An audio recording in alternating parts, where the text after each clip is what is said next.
اعوذ باللہ من الشیطان الرجیم، بسم اللہ الرحمن الرحیم۔ السلام علیکم ورحمۃ اللہ وبرکاتہ۔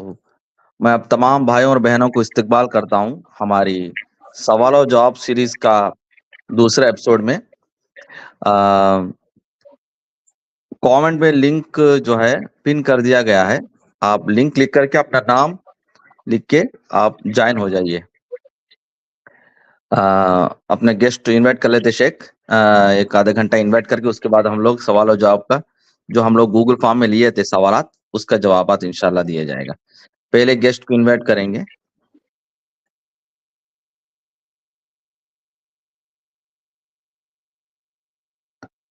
السلام علیکم جی، عادل بھائی آپ کا سوال پوچھیے۔ عادل بھائی،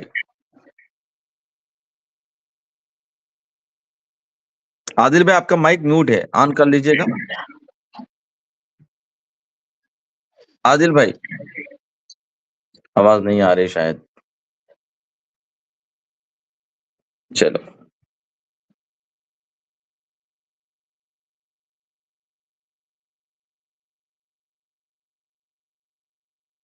السلام علیکم جی، سما بہن آپ کا میوٹ آف میں ہے، آن کر لیجئے اور آپ کا سوال پوچھیے۔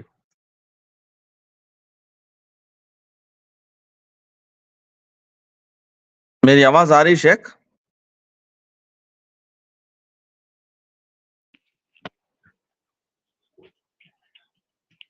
جی میری آواز آواز آ رہی ہے جی۔ آ رہی سما بہن آپ کو میوٹ آن کر لیجئے گا، نہیں نکال دیجئے گا، نکال دیجئے۔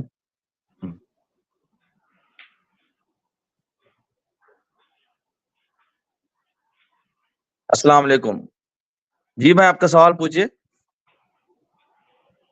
وائی آپ کا نام اور سٹی بولے اور آپ کا سوال پوچھیے۔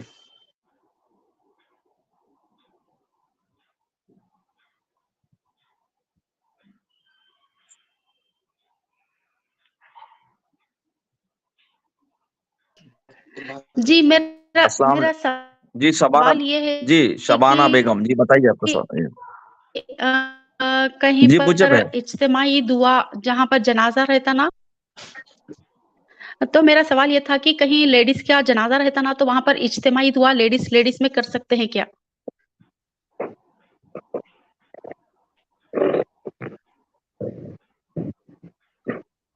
شیخ جی سر۔ بسم اللہ الرحمن الرحیم، الحمد للہ رب العالمین، صلی اللہ وسلم وبارک علی عبدہ ورسول محمد وعلی آلہ وصحبہ اجمعین وعلی من تبعہم بإحسان الی یوم الدین، اما بعد، حیاکم اللہ۔ ناظرین اکرام، آپ سب کا خیر مقدم ہے ویب سلفیہ کے اس اہم نشست میں، جس میں بإذن اللہ کچھ سوالات جو عام طور پر پیش آتے ہیں مسلمان کی زندگی میں، اس سے متعلق گفتگو ہے انشاءاللہ بإذن اللہ تعالی۔ سب سے پہلی بات، اپنی گفتگو کو شروع کرنے سے پہلے جو میں واضح کرنا چاہتا ہوں، جو بہت ہی اہم اور ضروری ہے، وہ یہ ہے کہ اللہ سبحانہ و تعالیٰ نے ہم سب کو اللہ سبحانہ و تعالیٰ کی اطاعت اور اس کے رسول کی اطاعت کا حکم دیا ہے۔ اللہ سبحانہ و تعالیٰ نے ہمیں کہا اطیعوا اللہ واطیعوا الرسول، کہ تم اللہ کی اطاعت کرو اور رسول کی اطاعت کرو، ولا تبطلوا اعمالکم، اپنے اعمال کو ضائع نہ کرو۔ ہم سب کی ذمہ داری اللہ اس کے رسول کی اطاعت و فرما برداری ہے، اور ہم سب کے اوپر جو چیز حکم ہے، جس سے فیصلہ ہوگا صحیح اور غلط کا، وہ کتاب اللہ اور سنت رسول صلی اللہ علیہ وسلم ہے۔ اہل علم اور علماء کا کام اور ذمہ داری یہ ہے کہ کتاب و سنت کی روشنی میں وہ لوگوں تک دین کو واضح کرے، ان تک پہنچائیں، اور اس کے پہنچانے میں جہاں ان سے غلطی ہو، اس غلطی میں ان کی تابع داری نہیں کی جائے گی، اس غلطی میں ان کے پیچھے نہیں چلا جائے گا۔ جو کتاب و سنت کے دلائل ہیں، انہی دلائل کی اتباع ہوگی، اسی کی پیروی ہوگی، اسی کو حجت قرار دیا جائے گا۔ امام مالک رحمۃ اللہ علیہ کا مشہور ایک قول ہے جس میں وہ کہتے ہیں کل یؤخذ من قوله ویرد الا صاحب هذا القبر، کہتے ہیں اشار الی قبر النبی صلی اللہ علیہ وسلم، وہ کہتے ہیں مدینہ میں مسجد نبوی میں درس دیتے ہوئے لوگوں سے کہتے ہیں ہر ایک کی بات لی بھی جا سکتی ہے، چھوڑی بھی جا سکتی ہے، سوائے اس قبر میں جو ذات ہے، اور اللہ کے نبی کی قبر کی طرف اشارہ کیا